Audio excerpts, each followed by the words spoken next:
नमस्कार. लहान मुले इडलीसाठी कधीही हट्ट करतात, तेव्हा आपण त्यांना सांगतो की इडली आपण उद्या करूयात. कारण घरी जर इडली करायची असेल तर तांदूळ व उडीद डाळ रात्री भिजत ठेवून दुसऱ्या दिवशी सकाळी ते पीठ इडलीसाठी तयार होते.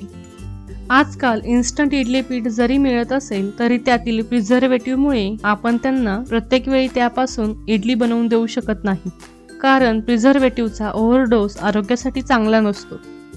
अशा वेळी एक चांगला पर्याय दिसतो तो म्हणजे रवा इडली. लहान मुलांची केव्हाही इडली खाण्याची इच्छा झाली की 20 ते 25 मिनिटात तयार होणारी ही इडली तांदळापासून बनवलेल्या इडलीसारखीच मऊ असते. चला तर मग आज पाहूयात रवा इडली कशी करायची ते.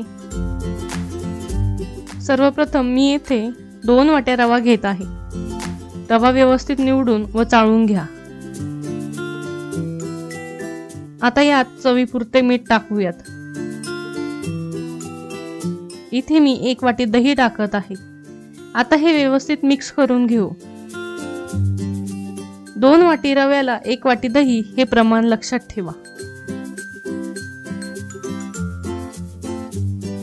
आता यात 1 वाटी पाणी टाकू. पाणी व्यवस्थित मिक्स करून घेऊ. आता हे मिश्रण 10 मिनिटांसाठी झाकून ठेवू.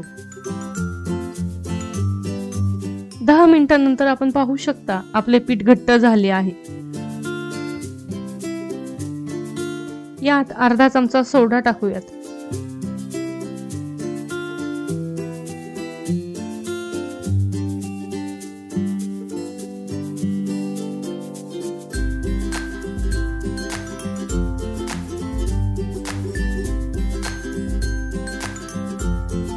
बॅटर थोडे पातळ करण्यासाठी यात अर्धी वाटी पाणी टाकून मिक्स करून घेऊयात.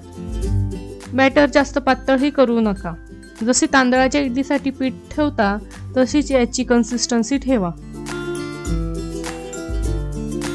येथे पाहू शकता पीठ छान मिक्स झाले आहे. आता आपण इडली साच्याला तेल लावू जेणेकरून इडल्या साच्याला चिकटणार नाही.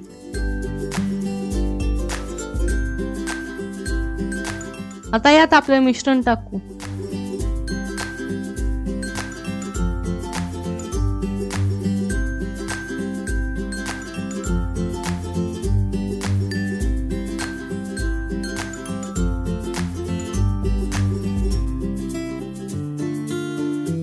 मी इथे गॅसवर इडली पात्रात पाणी गरम करायला ठेवले होते. त्यात एक साचा ठेवून देऊ.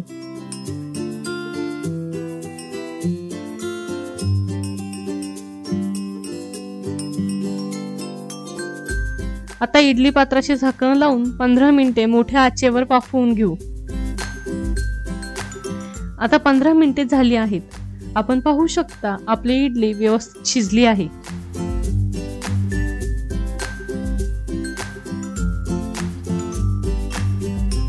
आपण पाहू शकता आपली इडली खूप सॉफ्ट झाली आहे. अशा प्रकारे तयार आहे आपली रवा इडली. तर आजचा व्हिडिओ आपणास कसा वाटला हे आम्हाला कमेंट बॉक्समध्ये नक्की कळवा व आमच्या चॅनलला लाईक, शेअर आणि सबस्क्राईब करायला विसरू नका. धन्यवाद.